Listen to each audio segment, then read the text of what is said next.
What do you like to get wrapped up in? Maybe it's your favorite video game. You're so lost in the game that when mom calls you for dinner, your hands are cramped up and you realize you didn't get your homework done. Or maybe you like to get wrapped up in a great book. You turn page after page, and when you reach the end, it's way past lights out. So you're gonna be so tired tomorrow. You can even get wrapped up in a package of Christmas cookies. You take one, and another, and one more, until all the chocolatey mint goodness turns into a stomach ache. Ooh! Any good thing can go wrong when you get a little too wrapped up in it. But there's one gift we can open over and over. One gift that will never be too much. At Christmas, we realize God's greatest gift to each one of us, God's Son, Jesus. In Jesus, every wrong is made right. In Jesus, every broken thing is made whole. You just cannot get too wrapped up in celebrating Jesus' amazing love for us. When you live every day with the joy and peace that comes from following Jesus, others can see God at work in you. That's why sharing God's gift of Jesus at Christmas is an amazing way to worship God with your life.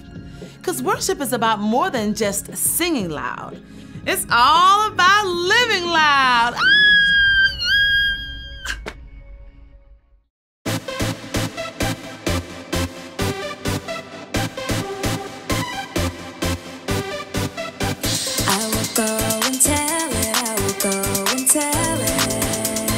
Tell it from the mountaintop. I will go and tell it. I will go and tell it. Tell it from the mountaintop.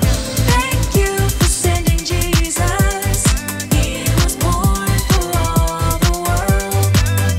You gave us so much love, and I'm telling all the world.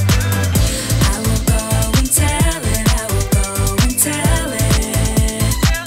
From the mountaintop, I will go and tell it. I will go and tell it.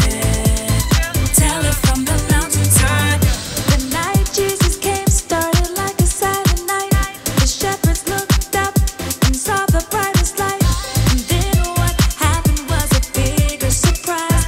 They looked up and saw the angels in the sky. I can't keep it inside, I've gotta tell it. Go tell it. Jesus, you are alive, I've gotta tell it. Go tell it. I will go and tell it. I will go and tell it.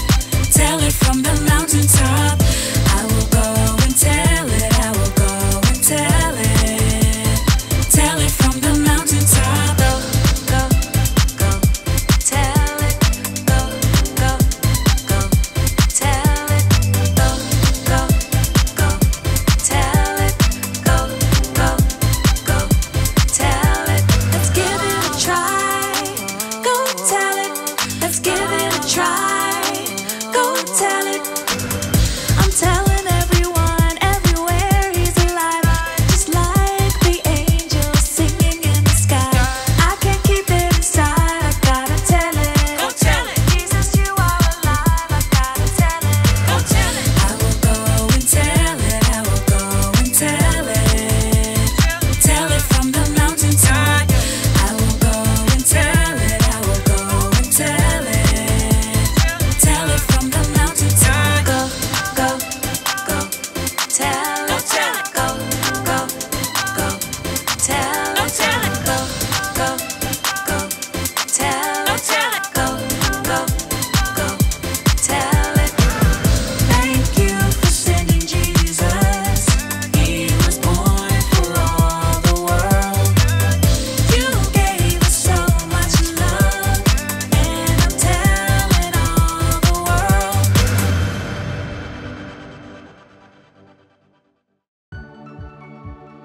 Welcome to Story Lab. This week, we're celebrating Christmas, while we take a look at the story of someone who recorded a big promise for us. Oh, and also, look out for this.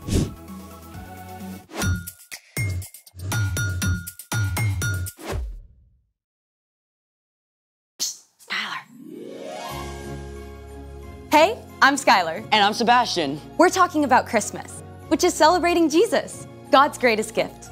Gotta say, I think you got the decorations on point. Thank you. We're only missing one thing. A partridge in a pear tree? I can go get one. We need snow. Yeah, but it's 53 degrees and sunny. I thought about that. We're gonna make our own snow. What do we need? The internet says that there are a lot of ways to do that. I say we should make our own recipe, then we can have a showdown. Or a snowdown. I see what you did there. I'm ready. Let's make it! For our first DIY snow, you just need 2 ingredients, cornstarch and lotion. Step 1, dump all the cornstarch in the bowl.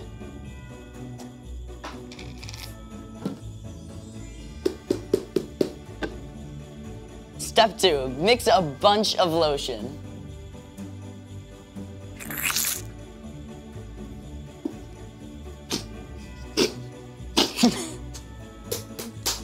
I think we got everything. Now listen closely, because the next part is extremely complex and technical. Just squish it. Wait, that's it? Yeah, I mean, you just have to mix it up for the perfect consistency for a big, fat snowball coming right at you. Ta-da! Not bad. It's snow good. But mine will be snow much better. For this next DIY snow, you're also only going to need 2 ingredients. Baking soda and shaving cream. First step, pour a box of baking soda into a bowl. Step 2, pour in the shaving cream. This is so satisfying, like cranking self-serve ice cream. With all the topping. Now, mix it up really well. This is gonna take like 2 or 3 minutes to get right, I think.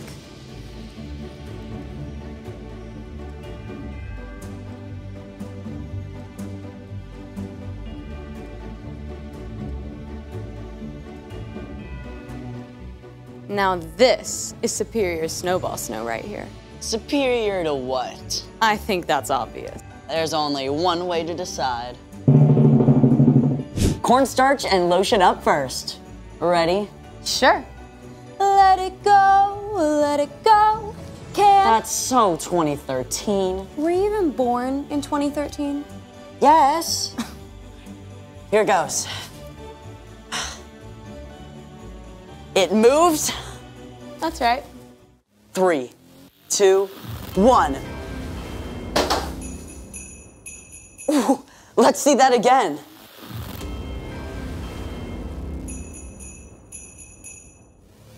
Ooh, look at that impact. I'll give it to you, that was pretty good. Okay, my turn. Sure, I bet yours is going to explode into thousands of pieces midway through. You wish. Here we go. Not that bad. I think we should try them side by side. Yeah, let's try that. All right. Okay. You got one? Yep. Okay, ready? 3, 2, 2, 1. Okay, I'll give it to you. Cornstarch and lotion, but only because your throw was better than mine. I'll take it, I'll take it. That was awesome. Can we do it again? Absolutely. But first, let's get ready for... The story before the story. Today, we're in the 23rd book of the Old Testament, Isaiah. In the beginning, out of love, God made an amazing world. But when people turned away from God, the world was broken. God made a plan to bless the whole world through Abraham's family, the Israelites. But over and over, God's people would run to God and then pull away, just like a yo-yo. After King David's son Solomon, the kingdom of Israel was split into 2 nations. During this time, God spoke through prophets to encourage them to turn their hearts back to God and to tell them about the rescuer God would send. One of these prophets was a man named Isaiah, which is where our story starts. Take it away. Hey, everybody! Hey, Erica. Isaiah lived more than 700 years before Jesus. And get this, his name means the Lord saves us. Think about that. Even Isaiah's name pointed to God's plan to save the Israelites and the whole world. Isaiah was a prophet, someone who listens to God and then shares truth from God with other people. Often this is a message about events that will take place in the future. Then I heard the voice of the Lord. He said, "Who will I send? Who will go for us?" I said, "Here I am. Send me." Isaiah lived in Jerusalem. Though Jerusalem was still free, the northern part of Israel had been conquered by the Assyrians. With enemies closing in, Isaiah knew it was only a matter of time until the rest of the Jewish people were taken captive too. Isaiah served as an advisor to the king, but many of the messages that he shared also spoke about a time far into the future, a time when God would send someone to rescue God's people forever. The people who are living in darkness will see a great light. They are now living in a very dark land, but a light will shine on them. That light Isaiah was writing about wasn't an actual light. It was a person, a savior, and that savior was going to come in the most unusual, unexpected way. A child will be born to us. A son will be given to us. He will rule over us, and he will be called Wonderful Advisor and Mighty God. He will also be called Father who lives forever and Prince who brings peace. Isaiah wrote that a savior would come as a baby. Now, remember, this is over 700 years before Jesus was born. Let's take a look at what Isaiah said would be true of the savior God would send. Spoiler alert, we know the savior or rescuer is Jesus. Wonderful advisor. It's true, right? When we aren't sure what to do, Jesus directs and guides us. He knows exactly what we need.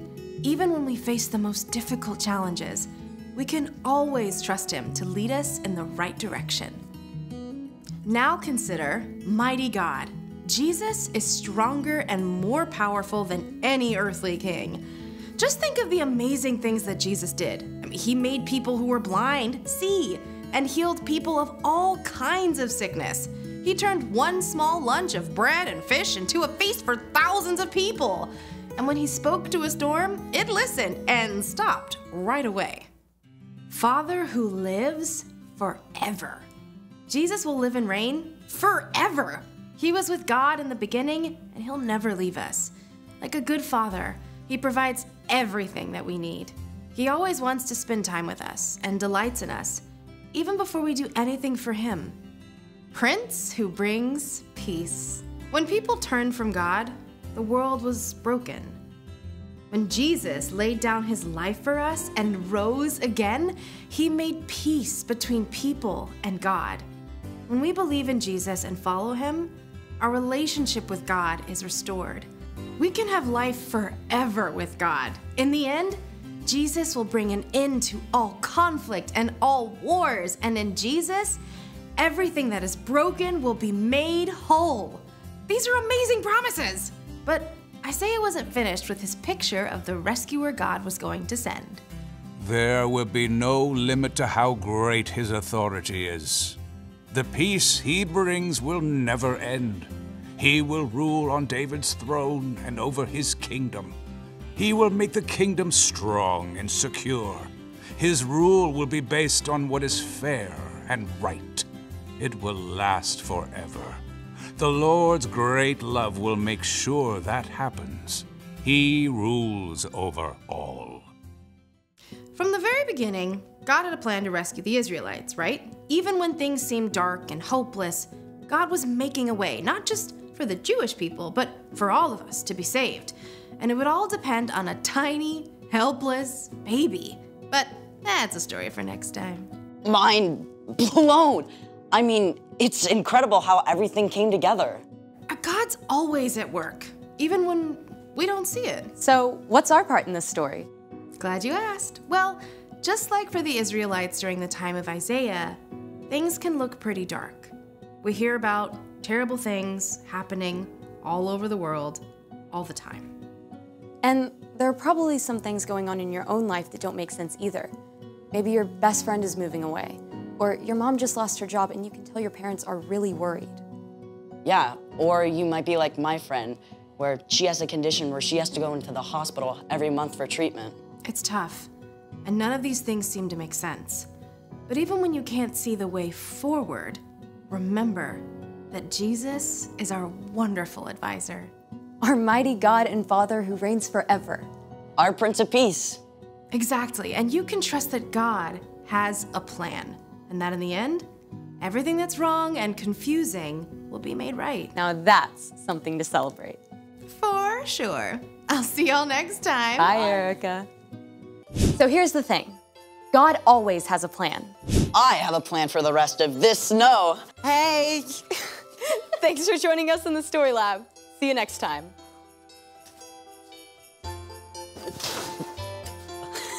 All right.